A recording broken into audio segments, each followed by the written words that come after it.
You know how sometimes we as human, there are certain things that we know, but we just never bring ourselves to a place of admitting what it is that we know because of what that would mean for us and our relationships. But here is the truth.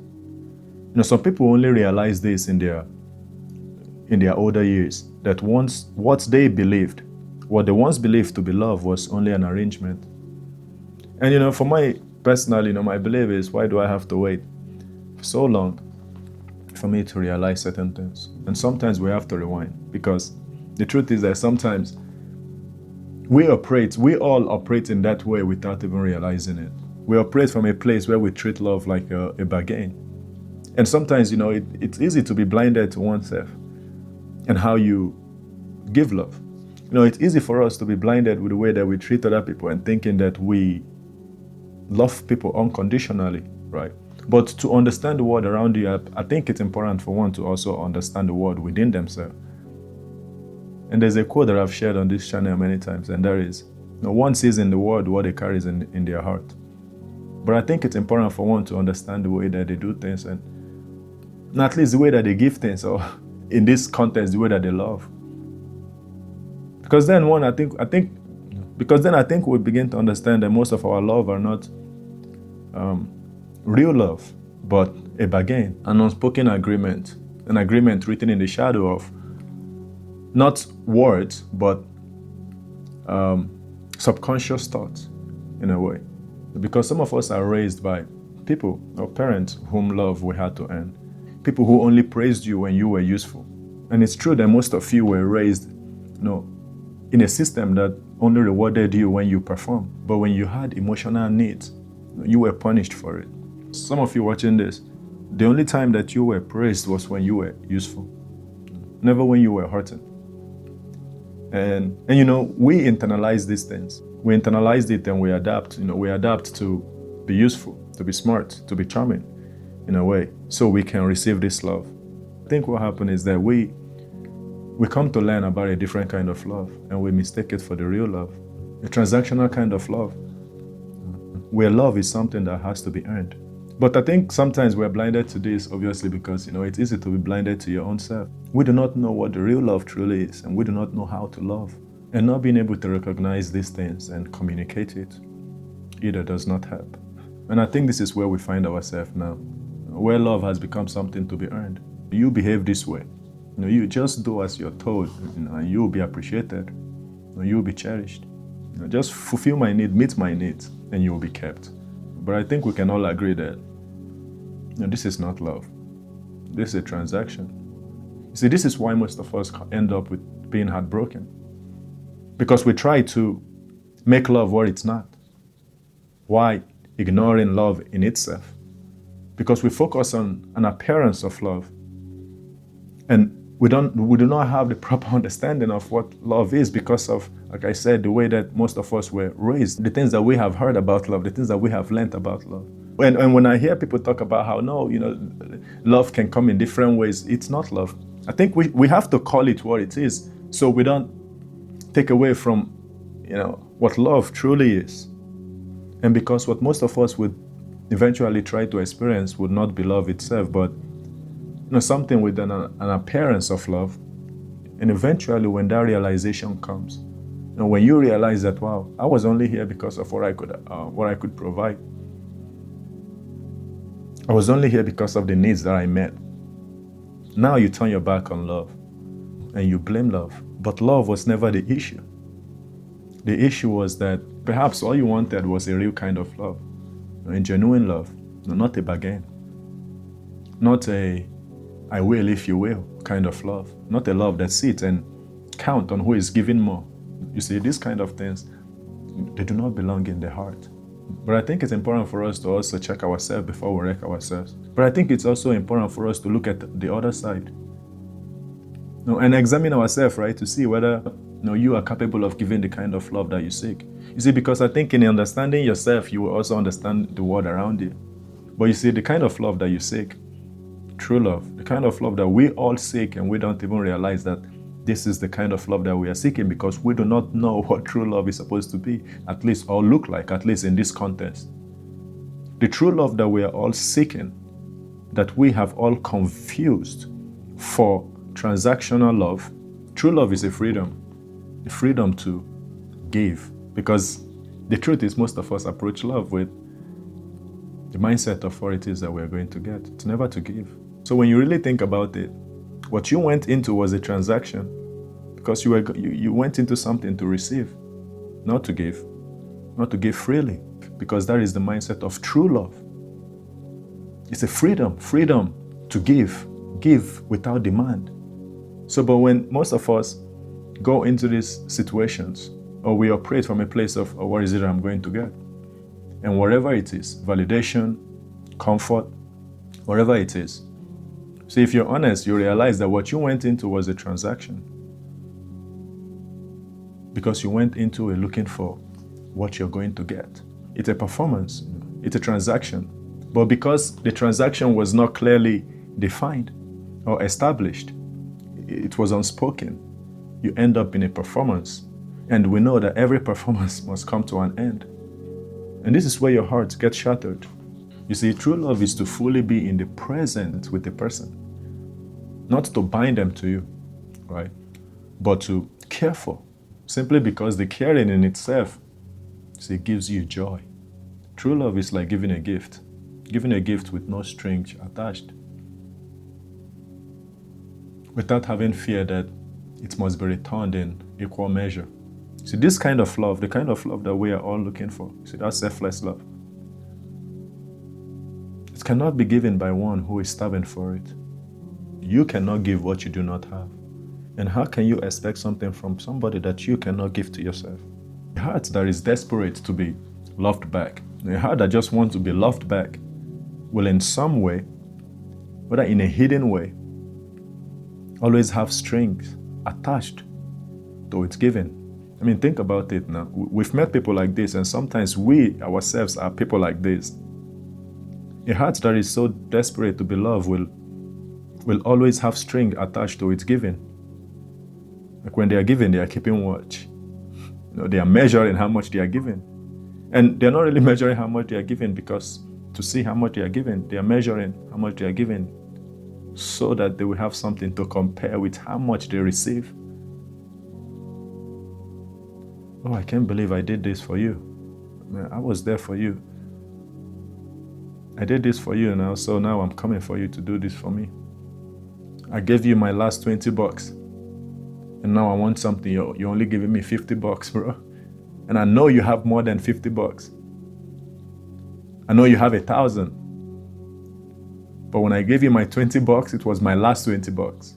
But now you're only giving me $50. You see, they've been watching. Like, how you know I got 1,000? How you know how much I have? If we are to be honest, most of us have been there. We have been the people desperate for love. We have been the people giving with strings attached. And so when we do things, when we give, see, because we are desperate when we give, and when we do things to people, we do it, we give with strings attached. We are the one who measure, we are the one who watch. And then we wait to see if it will come back to us. And when it doesn't come back to us, see, bitterness starts growing in our soul. Resentment starts coming up. It's like we've been entitled to something that is not even ours. Most people are not willing to face their shadow. And what I mean by that is, the shadow it's the inner person. It's the inner you. And when you look outside of the world, you're looking from your own perception. For you to understand a different person's worldview, you have to step into their perspective. You see, when you're looking from a different person's point of view, that's their perspective. When you're looking from your own point of view, that's your perception. And some people say perception is reality, because your perception is how you view the world. But I think it's important for us to be able to get out of our own perception and, step into other people's perspective. Because sometimes, by looking at the world from other people's angle, I think sometimes you'll be able as well to see yourself. You see yourself through their lenses, which is not always a bad thing. And you cannot stop begging for love until you have found love within yourself. And because you found this love within yourself, it won't be dependent on another person's eyes, nor their approval. No. See, this is within yourself. Because it's in knowing that, see, you were loved into existence by God. Loved before you could even deserve a thing. To love is, see, that's in your control. It's yours to give. And you can give it to one or give it to the whole world. But the fact is, it always remains yours to give. But that's different from to be loved. See, to be loved is out of any of our control. And I think that's why sometimes you see most people try to buy love. So they lead with their money, they lead with what they have. But to be loved or desiring to receive that love, which I don't think there's anything inherently wrong with it, because I think we all want to be loved. And some people want to be loved for different reasons. Some people want to be loved so they feel worthy. But I think regardless of the reason why you want to be loved, I think it's important to understand that to be loved is not something that we can buy. It's not something that you can purchase. It's something that is completely out of our control. You cannot command it. You cannot just make it happen. But love can only be offered to you. Just like we said earlier, when you choose to love, it's like a gift that you give without string attached. In the same way, when love is offered to you, it is a gift given to you. Love is not something that you earn, or that you should ever try to earn. And when it comes as a gift of some sort. And because it's not ours to control, because we're not the one who willed it into being, we also have to approach it with an understanding that it will also live when it must. And the only thing you can do with love given to you is to welcome it. When a person gives you love, when love is given to you, receive it with gratitude. But never try to clutch it or hold it tight. Like when it's flowing, drink from it, let it run. Whenever try to sip it or like it's the last drop in the world. And it's important you don't try to clutch onto it when it's given to you. Because the moment that you try to snatch it out of a person's hand, the moment you try to take love, the moment that you try to hold on to love that was given to you, it ceased to become love. It stopped becoming love and becomes something else, something totally different, right? That's where you see, somebody is just with you because out of pity. You see, it becomes pity. It becomes obligation or bondage. So now finish with this. Remember this. You're already loved.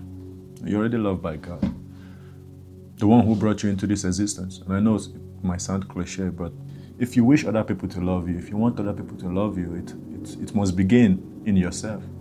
And not like in an indulgence sense of where I'm just going to indulge myself in all of these things and just wild out and love myself and wild out and do this thing. No, but I need you to love yourself by accepting your own being with no reserve. Accept yourself. Spend time with yourself. Get to know yourself. Get to know the shadow. Be gentle with yourself too. I think it's in being gentle with yourself that you will begin to, step out of your own world as well. Step out of your own perception. But be gentle with yourself. Be gentle with yourself. When was the last time you actually look at yourself in the mirror and really look at yourself, stay in your own eyes, and tell yourself, I love you. I love you. Once your heart is at peace with itself, it no longer begs. It no longer begs to be loved, to be accepted. If anything, it invites. And that's because it already has everything that it desires. It's contented. There is no hole in it that it's trying to fill. So it's not begging. It's not chasing. A heart at peace with itself invites. And think about what happens when two such hearts, when they meet. When these two hearts meet, their love won't be a trade. It won't be an unspoken transaction. See, two people who know these things about themselves, two people who are at peace with themselves. You see, when they come together, they are not trying to be filled, right? Because their cup is already full. They are not coming trying to beg to see what they can take. See, that's what I'm trying to say. So they come with their bowls or the bowls of their heart spilling with the abundance that they carry. There is no quiet dread or the quiet thought of who owe whom what. So remember, love is not given to earn. You don't give love because of what you're trying to earn. And it's not withheld to punish. That's not love. That's something totally different. Well, I just want to thank you for watching this. Feel free to leave a comment and put your own thoughts on your experience. I know some of us have dealt with love and transactional love, even when we didn't realize that's what we were in. But I think, like we say, you live and you learn. If you're still watching this, thank you for your time. And I'll see you in the next video.